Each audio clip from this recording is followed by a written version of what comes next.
Today's episode is with Christian Saab. He began his career as an engineer before discovering a deeper passion for business and people. After moving to Windsor, he recognized a major challenge facing local companies, finding and keeping reliable talent.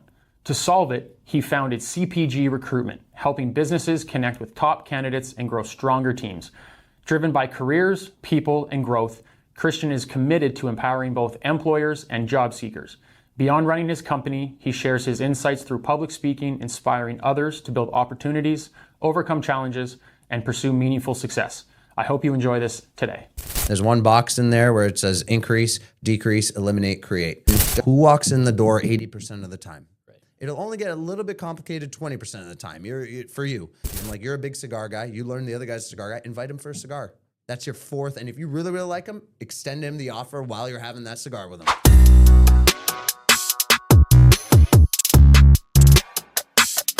Welcome back to another episode of Cracking the Success Vault. Today we get to be joined by Christian Saab, owner and CEO of CPG Recruitment. We're going to get into a little bit about what CPG is and all that kind of stuff, where you guys focus. I know that we met a couple of years ago, but learning that you have been in business for 6 years now. You did say March 2020 when the world kind of exploded with COVID and all that jazz. So we'll get into that as well. But give us a little bit of background, Christian, on, where were you born, where were you raised, and how did you grow up as a family? Because I have always found with people where they grew up really kind of relates and resonates as to why they make decisions in the future and where they end up being, successful and career-wise. So let's start there. Let's start from the very beginning of Christian Saab. That's a big question because, and I'll disclaimer this, when I share the story, 9 times out of 10, I start bawling my eyes out. So hey, I'm a crier on camera too, so don't worry about it. You're already starting me off. Oh my gosh, that was big. So, born actually in Lebanon, parents immigrated here when I was 8 years old. In Lebanon, I grew up essentially without a dad. He had to leave the country for work and send money home, to the point where one day he came home, I didn't recognize him. And I remember the day I was at the airport. I was a little kid, maybe four or 5 years old. And my dad, we were waiting for him, my mom and I, at the airport. And I guess my dad kind of grew his beard a little bit. He looked a little different. I was so scared to say hi to him. And it lasted for like an entire day. He was like, and that was his moment of, my own son doesn't even want to, is scared of me. Right. That's how far away he was. Right. Because of, obviously, Lebanon, there's no jobs, no careers, all this stuff. So that's what sparked them having to say, we have to change. We have to leave the country. And they come to Canada. We moved to Toronto. And I grew up, my dad was a mechanic by trade. And my mom was a stay-at-home mom. And I learned, I watched my dad go through a lot growing up, as I was growing up, to the end of the day, take care of me, take care of my mom. And he put me through school, put me through university. He paid for the whole thing, and he gave me the biggest gift, which is to be in this country, to have an opportunity, which then transitioned to, I guess, my mindset of, last thing I want to do is let that go to waste. My parents did a lot to bring me over here, that one day I woke up, going through university, and it was kind of I was always ambitious and always hungry, always like a leader throughout school. I remember group projects in school. I was always the one that led the team instantly. It was just a natural thing that came in me. But by university, when I started getting older and understanding the world a little bit more, and careers and building a life for yourself, and you start thinking, you know what, I don't want to let this go to waste. So something in me said, I don't want average, because if I've been given this gift to be here with this advantage of having an engineering degree, zero debt, all paid, everything paid for. My parents even gave me a credit card right out of university. They said, here's a credit card, use this for the next 6 months. While you start saving up some money on your first job. I had started my first job at Chrysler. That's what brought me to Windsor from Toronto. I moved here with no money in my pocket. My mom's credit card, she's like, use this for the next 6 months. So that way, you could take care of yourself. I was so blessed to have parents that cared that much, to if I just went average, what a shame. What a Yeah. shame that would be, right? I mean, and let's touch on that before you continue the story a little bit. Mhm. I mean, I have traveled the world quite a bit. So I've done 27 countries, I think now. Started traveling the world at like 14 or 15. And the one thing that I will say that people who have been born somewhere else and moved here, they typically tend to, as you say, like they love the gift that they were given to come here, Mhm. and they really try to make the most of that opportunity. Mhm. And I think that a lot of people who are born here, and myself included, until I got older, like we take things for granted. When you're born here and you're raised here, and you get to learn English and speak English, fluent or like first language. You got a roof over your head. You're not born somewhere like Lebanon where there's conflict or whatever. We can really take things for granted in this country, for sure. When everything is comfortable, you get average. Right. When things are uncomfortable, that's where greatness is found. Right. Yeah, absolutely. And in any way you shape it, even, you know what, I'll take it that even the people that are born here, if they're born here under an environment of extreme poverty, for example, and they've seen adversity, they've seen what their parents go through that's difficult, there's an opportunity to, chance that to do something special in their life. And that's why you'll probably, I don't know what the percentage is, but I know it's an extremely high percentage of billionaires. They came from somewhere that's practically poverty. Right. Yeah. And I agree with that. I agree There's with a that big statement. port. Look at that, Chat GPT and how many billionaires came from poverty. It's going to be a very large percentage. It's definitely, I thought the number is somewhere around 70%. I'm not sure, but it's up there. And it really just because, at some point in your life, you see something that you're like, I never want this to happen again. Right. And you do something about it. Yeah. And that's my driving factor for me in a nutshell, without going into the all in depths of all the things that didn't happen in the story. Right. It came down to, I'm like, okay, I have a golden opportunity. I seen my parents go through adversity, and I am not going to let this go to waste. Right.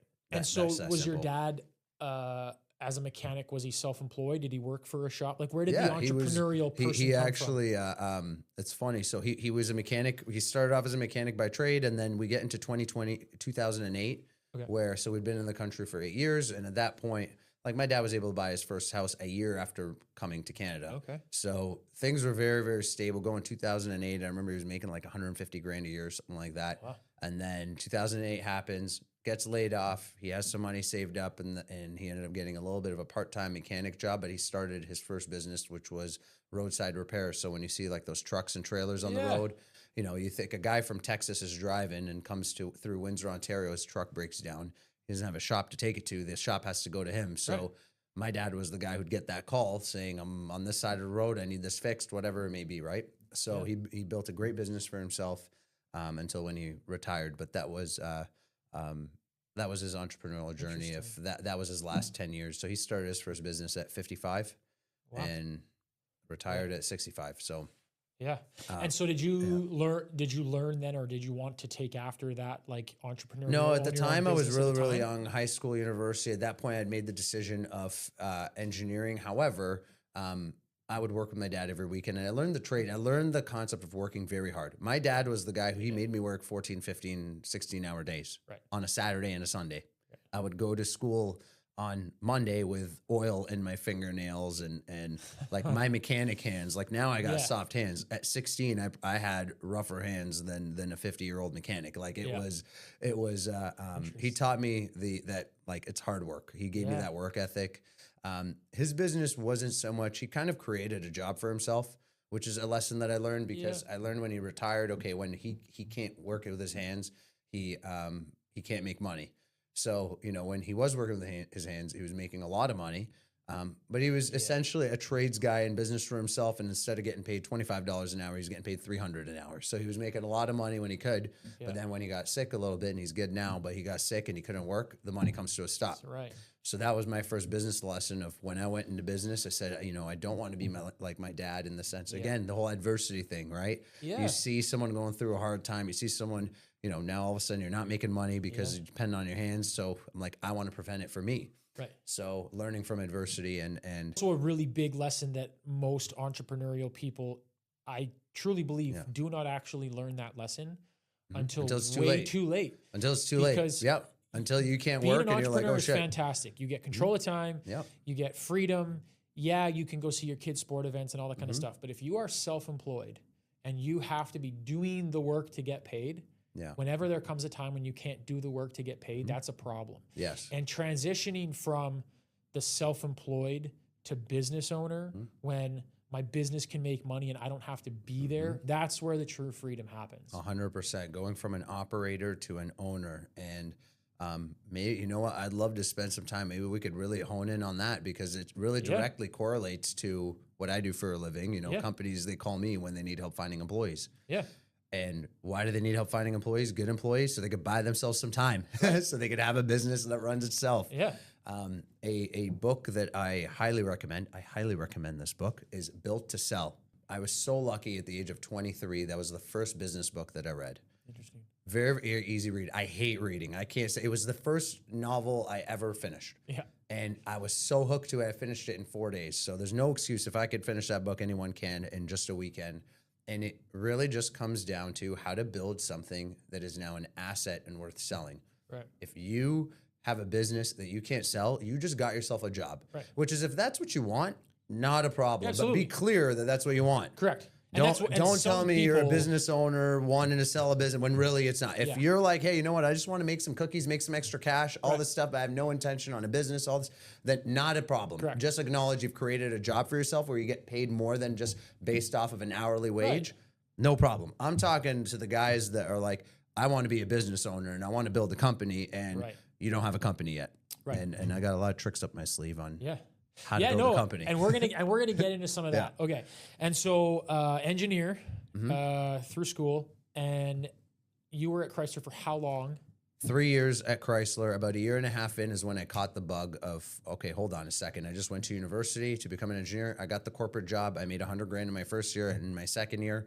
But now I'm like, wait, this isn't the path to true excellence. Right. And I said, you know what? I think I need to be a business owner. And how I came to that conclusion, I was, you know what? I was 23 and 23, 24. And I was just kind of ignorant. I didn't know much about the world other than the world that I was in. So I started typing it on YouTube. I'm like, who drives Ferraris and how to get one? And I started seeing all the names. Yeah. Right. And that's when it dawned on me. I'm like, everybody with significant wealth is a business owner. Right. So it became the answer to like what I want to achieve with the things I want to have in life, et cetera. And then with that, I then started focusing on, okay, well, how do I become a business owner? And what do I do? Businesses out there and all this stuff. And I would spend hours on YouTube at work watching these videos, trying to just obsess over this world of entrepreneurship. Yeah. So then until I decide, okay, yes, this is the path. What's the business going to be? I discover in Windsor, they don't have mobile detailing. So coming to you wherever you are and wash your car in and out. Oh, okay. You have to go to a car wash. There wasn't one that's as convenient to just, come, this is my house, come and take care of the cars. Right. Come to my boat at the marina, wash my boat, all that. I said, you know what? Sounds like a simple, low entry business. It cost me $5,000 to get some equipment, get a van, set it all up, and put water in there and hit the ground running. And now we're fully mobile and go. Right. And I started that business with just a lawn sign in front of my house. And I said it'll be part-time while I'm an engineer at Chrysler. I'll have this lawn sign, see what it does. It was more of a trial. I said, if anyone calls it, I'll start the business. A week later, I get a call. The next week, I get another call. Third week, I get another call. So fast forward the story, that first summer of doing that, off that lawn sign alone, I made $20,000 of jobs that I had within a 3-4 month period off of a lawn sign. Yeah. That was no enough. Marketing. No marketing. Lawn sign. No logo, sign. Nothing. I still had my Toronto number at the time, so the area code was different. All it said was cars, boats, RVs, detailing, call the number. That's it. Yeah. No logo, no Instagram, no website, just a lawn sign. I was on Cabana Road. I have 20,000 people that were driving past my house. I was at Cabana and Dominion, so the traffic light goes red. Lots of cars that stopped.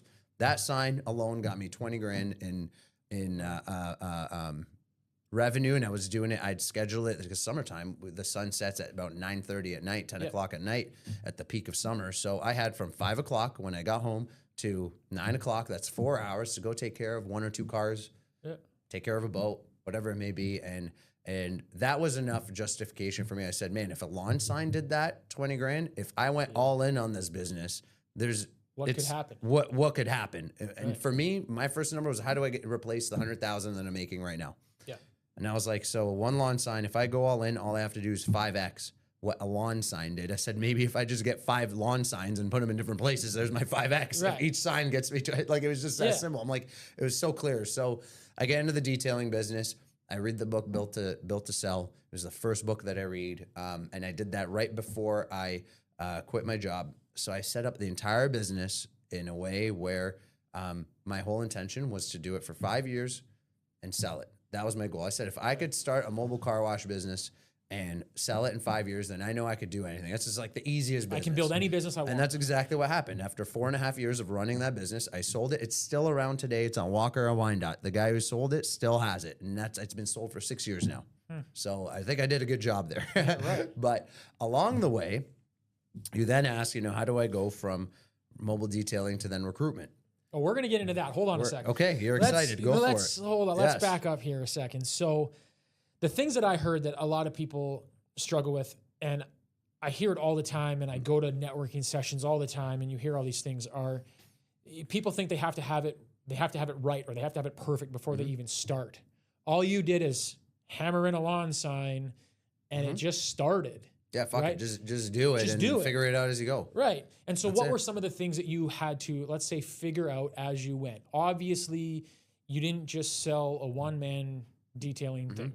So from the time you started, 4.5 years later, how many employees did you have? How did you figure out HR? How did you figure out systems and process? How did you make sure that every car was cleaned properly and the job was done good? How did you figure those things out as someone who didn't know what they were even going to do and then just threw up a lawn sign? Yes.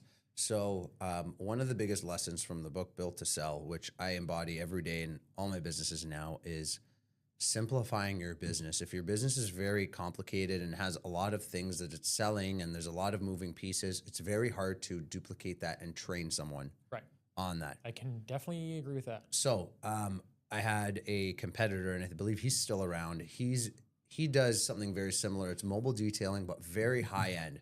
He's the guy you take for him. He's the best in the city. You take for him a Ferrari. He'll charge you $1,500, and he will take out every micro scratch in that car. But it requires a 10-hour process to do it with several chemicals, and it's very complicated. Right. That business model wasn't attracted to me because I thought I was going to go down that path. We're in detailing. Why not go down that direction? I'm looking at Ferraris. I'm looking at these things. Why not go down? Why not go down where they're washing it? Why not charge someone $1,500 to do it?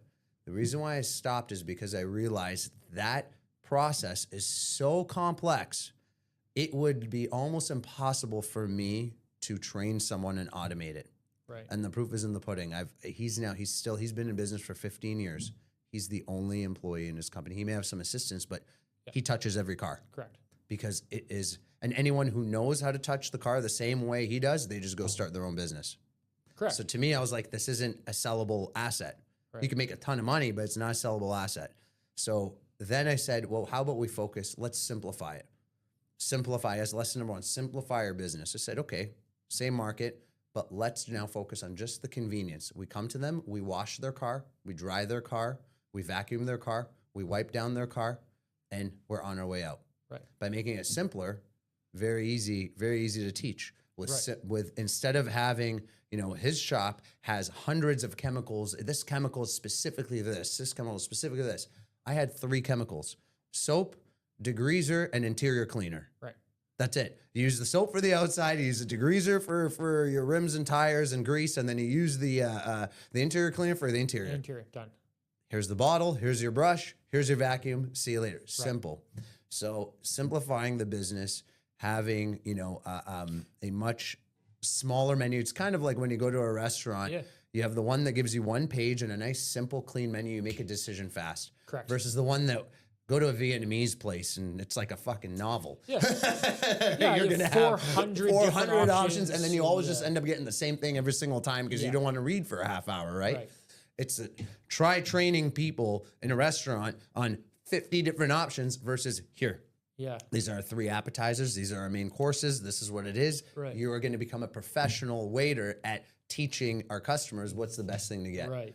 Very easy, a lot much easier to train. Yeah. Part of automating your business is you have to automate and train your people. Right. So why are you going to make it harder on yourself by having a very complex menu, a complex way of doing service? So simplifying that is step one to actually training. Whereas most businesses, they leave a complex system and they say, no one understands my system, and they screw it all up and they blame the people for not understanding it. When meanwhile, in my opinion, it's your fault for making such a complex mechanism that you need to simplify it. Right. Simplify it, divide it up, break it up, that everyone just has to know the basics so that way they could deliver. Right. And that was the core of it. So we had things in the detailing business where I split up the roles. I said, okay, your role is to do all the wiping down and interior, all the plastics and the glass. The other person's role was a two-man team. Your job was vacuuming and seats. So we'd start on one end of each car, driver's side, passenger side, and then they would circle around each other and pass. One person's doing the vacuuming and the seats as they go this way, and then the other person's doing the plastics and the glass as they go that way. By the time they do their loop, every area of the car is taken care of. Nice and simple. And how you come up with a process, you asked me a question of how do you come up with that process? You have to do it yourself, and you have to do it yourself many times. Right. And depending on the line of work you're in, specifically for me, my measurement was time. I could charge. How many cars can I get done? How many cars can I get done in time without jeopardizing quality? Right.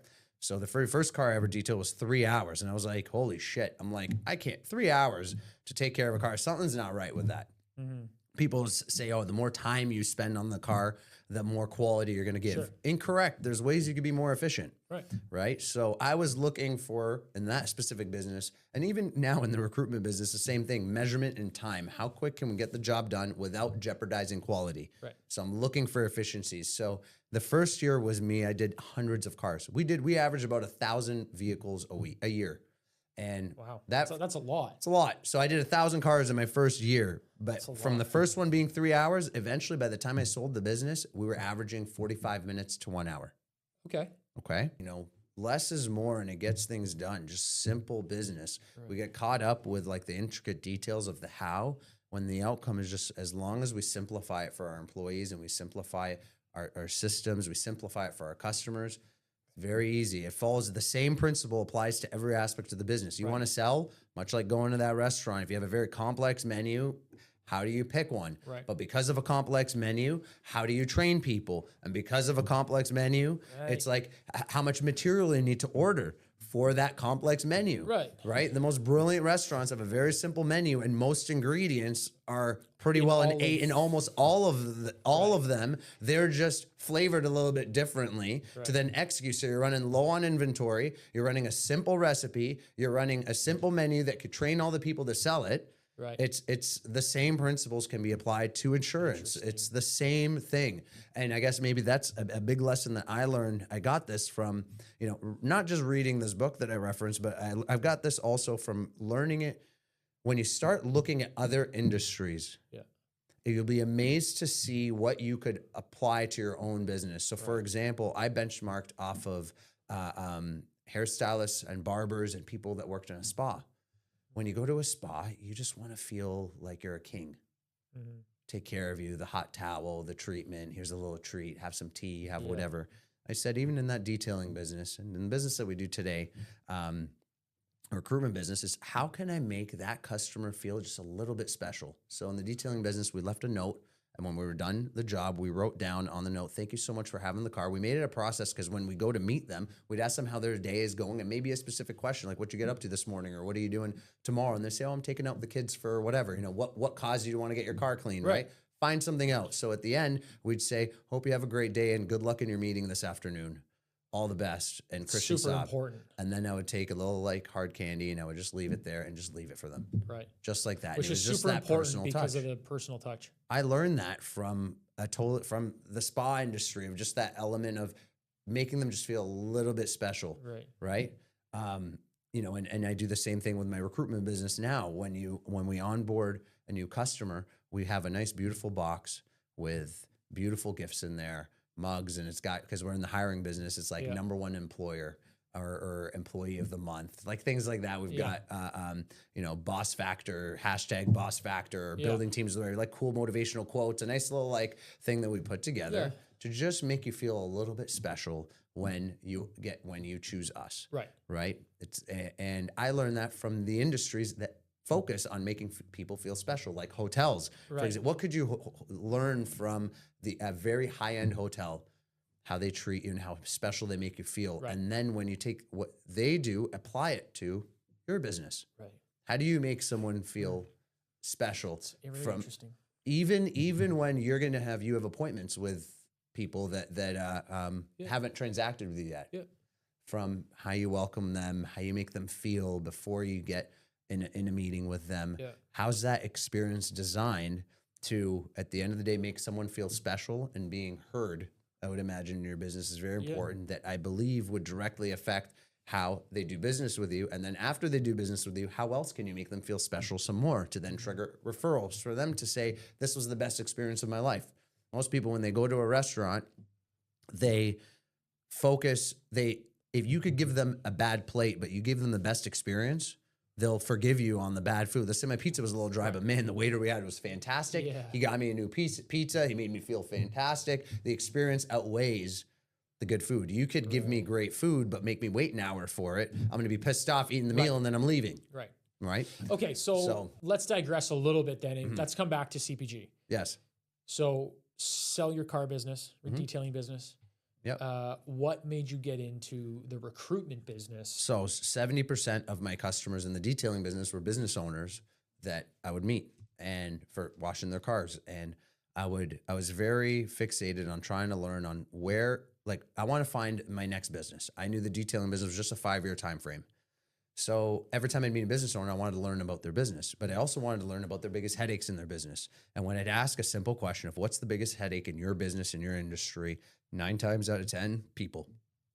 People was the answer everywhere I went. If I met a business owner in any city in the country, no matter what size of the company that they have, people was their biggest headache every single day, whether they couldn't find good people or when they find good people, how do they train their people or their turnover or their retention, or people screw things up and then lawsuits are happening because of people errors and mistakes and expenses, et cetera. It all came down to that. So then I realized there was a massive opportunity with how can I help the problem of people? And then I discovered the recruitment industry. And I said, you know what? The biggest problem companies have isn't onboarding and training people. It's actually finding people that they truly see themselves fitting in with and actually working together. There is like the biggest. You're saying that there's people out there, if I'm understanding you correctly, you're saying that there's people out there that are looking for a job because they need the money or whatever. They might not be the right person for that job, but there might be a job out there that they actually want to be a part of that company and actually help that company grow, not just because it's money. You got the problem on both sides, the job seeker and the employer. The job seeker is very reactive, especially one that's unemployed, is just looking for anything, which then ends up getting them to sign up for jobs that really just don't align with them out of pure desperation and survival, that they don't end up lasting in those jobs. That if they took a minute, and literally just a minute, this process will not delay them from getting their next job. If they just took an extra minute to actually be more proactive with, okay, instead of me just applying everywhere, why don't I be strategic on where I apply to positions I actually want to have? If you actually focus on that, you increase your probability of having a successful job, and the process of actually not getting a job, eliminating the word job, and actually starting your career because you're intentional with it. Okay. But then the other side of the coin is that employers are doing the same mistake where they're not taking a second to really identify who the right person is for the job that we want, and for the and not just for the job for the we want, but who's the right person that we're now bringing into our home. We're now bringing into our business. It's now part of the team. And culture is a big thing. Culture is a big thing. And we get in the topic of culture. It's not that complicated. It's just we make it very easy if we decide who do we want to have dinner with on a Friday night. We know how to narrow it down. There's people in your life you'll never have dinner with, but there's people in your life you're going to be texting them the moment we get off this podcast. Like, hey, are we meeting up tonight? Like, you have those people, and that's your own culture. That's your own way of deciding whether I want this person in my life or not. We naturally have that instinct, but for some reason we forget about that instinct when it comes to work, hiring because someone. now we're just so focused on qualifications that we throw it out the door. Great, I'll get you the top selling. I'll hand you the top selling insurance broker in the country. I'll headhunt him from another business, bring him in, and you're gonna be like, wow, this guy's a sharpshooter. He's gonna bring us so much revenue. He's gonna bring us so many policies that's gonna be closed. He's gonna be the biggest asshole, and you're not gonna get along with him, and you're gonna hate him, and you're just not gonna want him, irrelevant to qualifications. Right. To me, it's that there's a balance to it. Much like when we go for dinner, I know, like for me, I've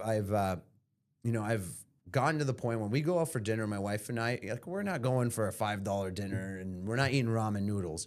Like, we're going to places, as much as we're now in our life, we're working hard. We're going to places that, we'll go to a Vito's, for example, one of my favorite restaurants. And I know my bill's going to be $300-$400. I'm not going to invite a kid that's 21 years old who I really, really like and that works in my company to a dinner that I know they're going to be spending $200 because I know they don't have it. That's the qualification side, right? Right. We've been in those scenarios. You can kind of relate to it. Yeah. Much like I don't want to get invited to a $10,000 dinner. I got friends of mine that do it. I'm not there yet. Yeah. So that's the qualification that we naturally have already when we choose who are we inviting to this party. Who are we? Like, we do it already. Yeah. We qualify people, and we also see who we get along with, and it has to balance. Both have to balance, but we forget all about it when we're choosing to build our teams. Right. And as a job seeker, like if I'm interviewing, for some reason, we forget all about that, of us really getting to know the person in front of us, of me deciding, do I want to work for this guy? Right. You know what I mean? Like asking those he's questions. going to pay me, but do I actually want to work Yes. for this person? To me, that is the foundation where Interesting. that is where all turnover and unhappy people at work, all of that stems to that simple factor of the human element has been taken out of, do we actually want to enjoy working together, and do we actually qualify to work together? Right. If both parties just focus on that and are open and transparent on it, great, we can get the job done. And that's what I remind all my customers about. When I go in and I design an interview strategy, I would say that's the differentiator. Like, a lot of people, they'll see us, okay, a recruitment company, they automatically think, oh, we're just going to find candidates everywhere. That's why you come to us. It's finding candidates all over the place and increasing the number of applicants. That's how they measure recruitment companies. Yeah. I could care less about increasing the number of applicants. I just filled a position with one applicant, only one applicant. The applicant was interviewed and was hired. It has nothing to do with recruitment companies. They focus on applicants. What I focus on is consulting with my clients and telling them we have to hyper-focus on the interview process. That is what's God. Right. Okay? And I'm happy to give this out. So our interview process must be a 4-stage interview process. We have to lengthen the interview process. We've always heard the cliche statement of hire slow, fire fast. Okay, well, let me define hire slow. This is how. Right. No, irrelevant of the number of applicants. That's just a bonus if you have so many of them. But it doesn't have to matter how many applicants you have. What makes our company very successful as a recruitment company is we pay so much attention to detail to the interview process and that 4th stage, because those stages, the way we design it, is a filter to get me the result being the right person that's qualified for the job and a cultural fit. Right. So this is the 4-stage interview process. Step 1 is the pre-screening. The pre-screening is 100% qualifications, meaning I'm getting on the phone with you and I'm asking you, do you have your driver's license? Do you have this degree? Do you have this experience? Like, it's non-negotiables. Right. In your line of work, you have to have a license, correct? What's the license that you guys have to have? So 2, if you're doing life insurance, it's the HLLQP. Okay. Or the mutual funds license. So if I'm applying for a position to work with you, I'll need the mutual license or the LLQP. Or the LLQP, or else I'm disqualified. Right. That's a non-negotiable, right? First one is pre-screening, non-negotiables. 5-minute conversation, 4 simple questions of what are the non-negotiables, get it out of the way, you advance to the next step. The next step is your initial interview. Most people, they do the first step, okay, then they invite them for an interview, and that's typically the final interview, and this is where they go wrong. Mm-hmm. They meet them, and then they decide whether they're hiring them or not. That's the most basic level. So you get the first step done. The next step is your initial interview. It's supposed to be split 50-50. 50%, let's stay on your qualifications. So now it's, you have your license. Tell me more about the experience you've had so far. I want to hear now the story. I want to hear about your previous work experience. I want to hear what you did at your previous company. We're elaborating on that. And I'm making an evaluation on it. The next 50% of that conversation is now understanding, so what brings you on this journey? Why are you now looking or open to moving from your company? What's going on? How can I help? Right. You notice how I asked that question?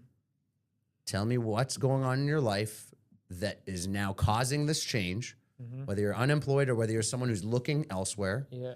And also then ending with, how can I help? How can we as a company help to make sure we are the right place for you? Right.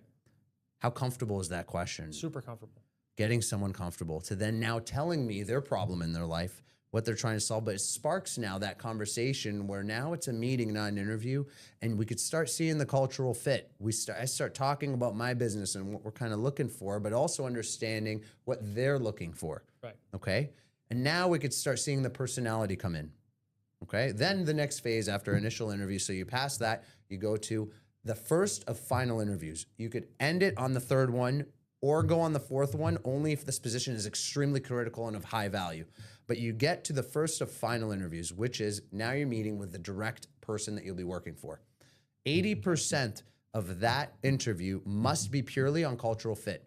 20% is retouching on qualifications. Why? Because you had two other people before you talk about qualifications. Right. So don't just spend your time wasting it talking about qualifications. That final meeting isn't an interview. The final round interviews is a meeting where this is a walk and talk. Let me show you around the facility. This is your chance as a hiring manager to trust your team that they put someone qualified in front of you. And now you're seeing, can I actually talk and walk and work with someone? Right. Right? 80% is all personality, getting to know each other. Okay. If it's a very high value position, like let's call it $80,000 or $90,000 and up, I would encourage a fourth stage interview. The fourth stage interview is something that is 100% all personal. I'm doing a director of operations role right now. And we did the first 3 stages. And I talked to the owner. I said, this person's going to be right-hand man to you. You're probably going to want to get to know him on a personal level as well. And maybe want to meet his family too. Right. Invite them for dinner. Right. Before It's you all extend an personal offer, at that point in time. invite them for dinner. Right. That's again for high See level, how- like that's what the best companies in the world, when they're looking for a C-suite executive Right. that's going to be $1 million salary, you don't think they're inviting the whole family over and let's get a hotel somewhere. We're going to sit and get to know each other over dinner and break bread and see who you are as a person. Right. And, you know, when you have a couple drinks, how do you react? How do you respect people? You know, when the waiter Yeah. comes, are you an asshole when your waiter is struggling, or are you the one that's helpful? Right. Like I'm seeing different cues of who you are as a person. Right. That fourth round interview, I do that for you. It's Don't easy need to pass an interview. easy to pass an interview, but I don't know who you are until I know who you are. Right. And then when I've spent 2 hours over Yep. dinner with waiting staff and food Yep. and different things in your family, then Yes. you're a whole different Yes. person. So I recently did this. I hired a very high level position for my company, and we were going as a team to a conference. And I said to him, he was still interviewing me. I said, "Listen, I'm happy to pay for you to come. We're going to be in Orlando for a 3-day conference. I'd like to share a hotel with you, okay? And I want to have you come out. You get a chance to know us." And he's like, "Absolutely." Because he wants to really genuinely be part of my company. Right. So he said, absolutely. If he had said no, that would have been a red flag. Right. Right. So he made the arrangement. He came out. We literally lived together in the hotel 3 days. for 3 days. Yeah. Fell in love with the guy. We became best friends. Offer letter sent. Right. No problems. Right. Because I got to see who he is as a person. Right. And but take that one step back. You're not going to do this if you're hiring a production supervisor for $70,000 a year. I'm talking next level Right. hiring for leadership. If it's not true leadership, just have it that on the third round, just focus your third round on let's walk and talk, make it 2 hours long, really get to know them, give them the chance for them to get to know you. And just with that alone, do you believe, just from pre-screening, initial interview, and having the final interview, your odds are significantly higher on filtering because you are controlling from qualification to personality. It's encompassed everything, culture and qualification, which then, and now you have 3 different people that have a say on one specific person. The odds of you making the wrong decision is extremely low. Right. Extremely low. Right. If all Yeah. three people If check all off. three people it's- check off. He's qualified. I had an awesome conversation with him both times. And then if it's leadership, yeah, we went out. I just recommend this. I have a friend of mine. He's hiring for a controller. And he's like, today's my third interview. I said, okay, great. I said, if you're still uncertain, I said, why don't you, I'm like, you're a big cigar guy. You learned the other guy's a cigar guy. Invite him for a cigar. That's your fourth. And if you really, really like him, extend him the offer while you're having that cigar with him. Right. By the way, I just want to give a disclaimer. I am not human resources. Okay. I am not, I don't, HR rules don't apply to me. Yeah.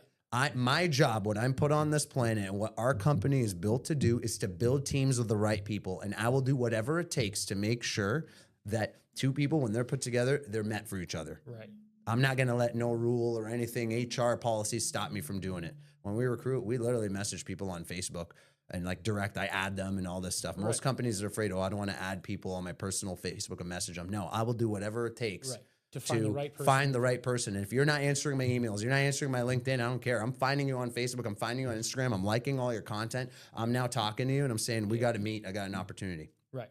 every single time. So And that's what makes CPG different, I'm assuming. Is I would that hope so. the process? If someone else is doing the same thing, I would imagine the odds are very low. But I would imagine for us, I know me and I pay attention to me, and now my competitors. That is a differentiator. My obsession on the interview process and my obsession of at the end of the day, it's just one outcome: build teams with the right people. Right. That's it. You do that, we could then now getting into automating businesses, and that's why customers really enjoy working with us. Is because my whole goal with all of this is, what are you automating? What are you trying to take off your plate? Right. When they come to me for a position, my first question is, what is it that you don't want to do anymore? Mm-hmm. That's my first question. That's the job description. Right. So it's all connected to everything that we've been talking about, from at least from the people side and the automation side. Right. And yeah. Interesting. That's it, man. Two questions for you. First one being, what is next for Christian? What is next for CPG? Where are you looking to take it? Obviously, it sounds like you're really good with the systems and the process and the automation and all that kind of stuff. So what's next over the next few years for you guys? We've already, what's next is already started.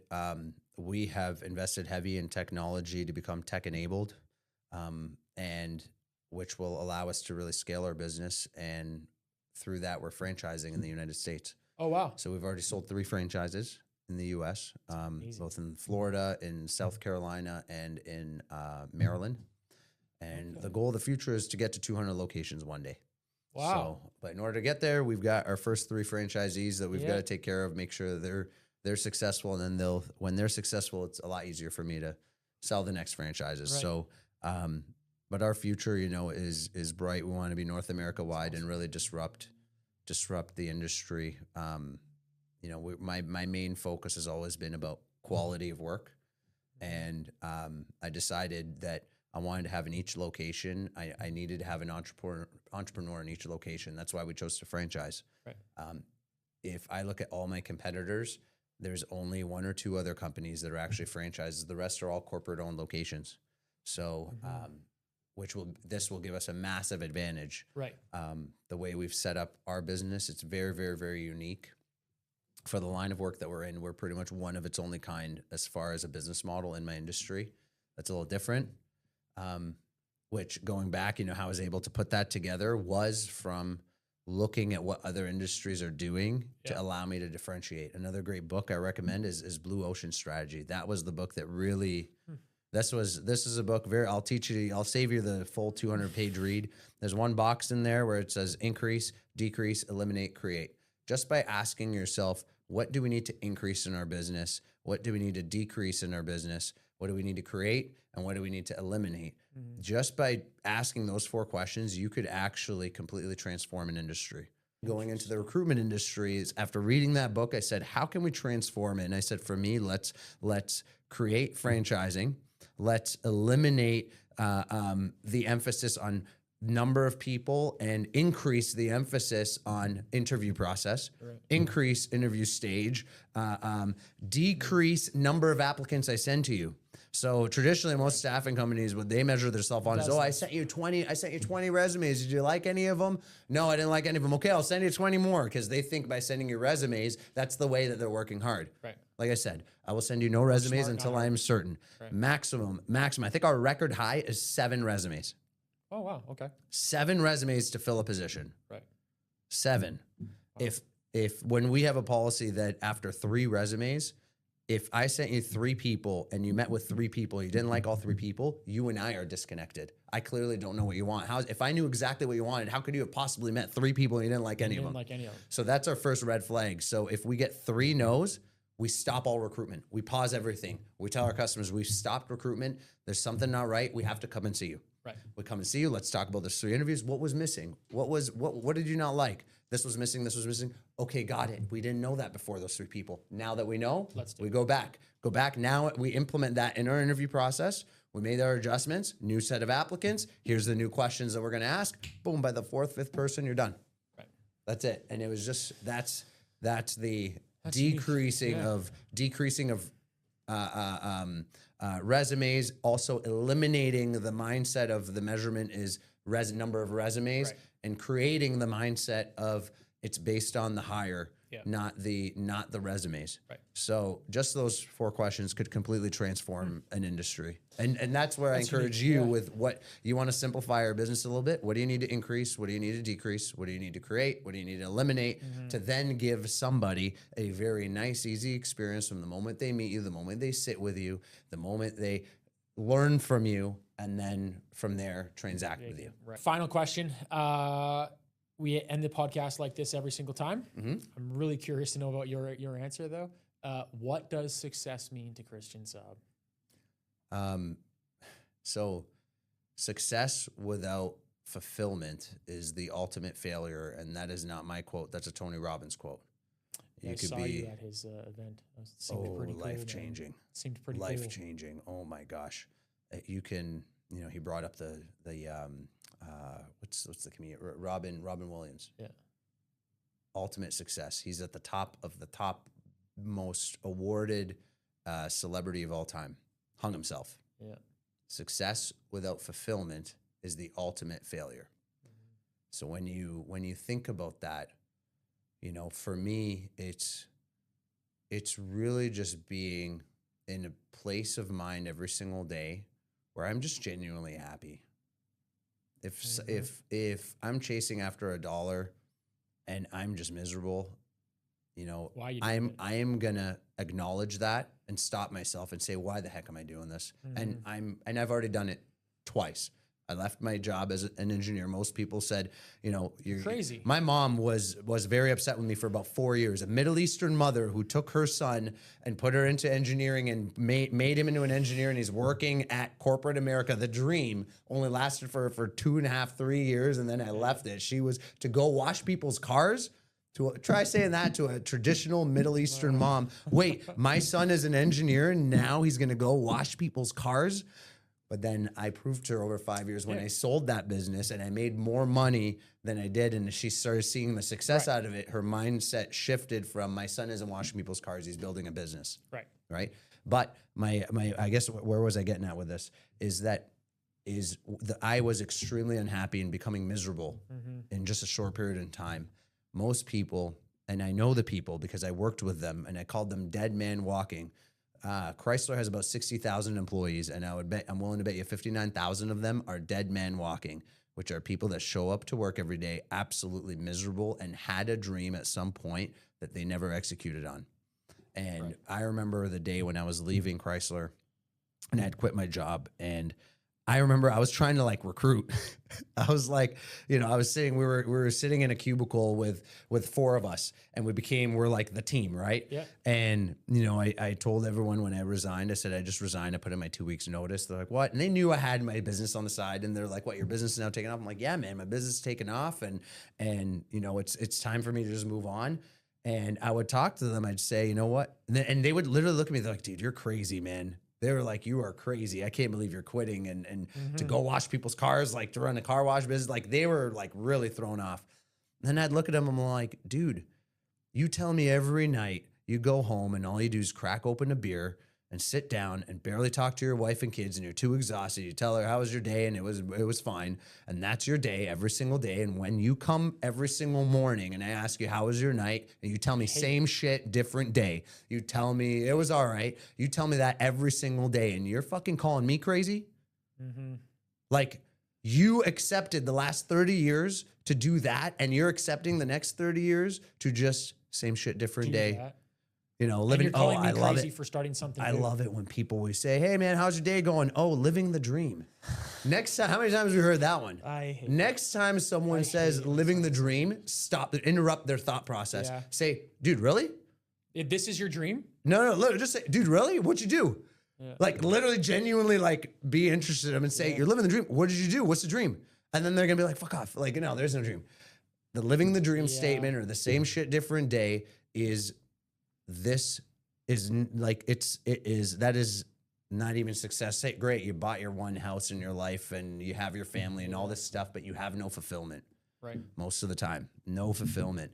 And to me, I'm the one that catches, wait, I have no fulfillment. I don't care what it is. I don't care how pressure it is. I'm walking away from it as long as Find something. I need to be fulfilled. Yeah. I need to be fulfilled. So, which very, very simply, instead of it making it sound like a cliche thing, just literally just wake up in the morning and I'm very happy to wake up and go do what I want to do. Right. If I have to be forced to going to work or set an alarm to go to work, I'm not fulfilled. That's the easiest measurement. If I'm going to leave a piece of value and a tip to how to catch it, if you are setting an alarm and you're saying, shit, man, I don't want to go to work today, you're not fulfilled. Yeah.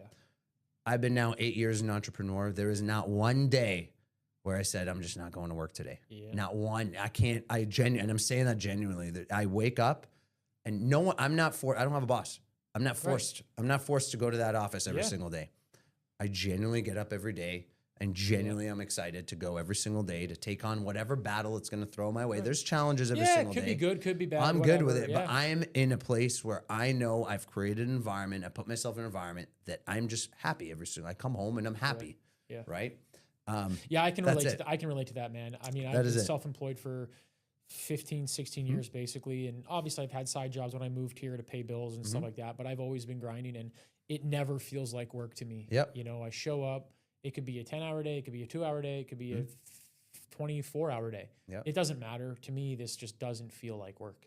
And that is it, man. And you don't have to be an entrepreneur for that. No. Like you could be working. That's your measurement of, do I need to leave companies? Is if you feel like when you wake up in the morning, you're like, man, I just don't want to go into work. You're not in the right place. That place doesn't stimulate you enough. That place does not unlock the power within you, that maximum potential of you. Right. There's many incredible, successful people that I met that don't own businesses. They're so happy and they show up to work and it has nothing to do whether they're making $1 million a year or $100,000 a year or $50,000. It's irrelevant. Yeah. They are just genuine. I meet guys, there are guys that I know that are making $18 an hour and have been in the same company for, call it 20 years. And they are so happy, man. Yeah. They're so happy. They're chilling. Okay. So it has nothing to do with money. Success has to do with just fulfillment. And that's just being in the place that you go to every single day that you're happy to be in and being with the people that you enjoy being with. Yeah. If you don't like the person next to you, either get rid of them or you walk away. Right. Just that simple. Yeah. It's just that simple. Yeah, and I mean, you'll we're be just fine. we're only here on the planet for such a short time. Why be miserable, right? Yeah. So, Yeah. oh, listen, man, I really appreciate the conversation today. Heck yeah. As always, you can find us on every podcast streaming service, whether it's iTunes, whether it's podcasting, whether it's Spotify. You know where to find us. Christian, thanks again for the time. It's a pleasure. Thank you.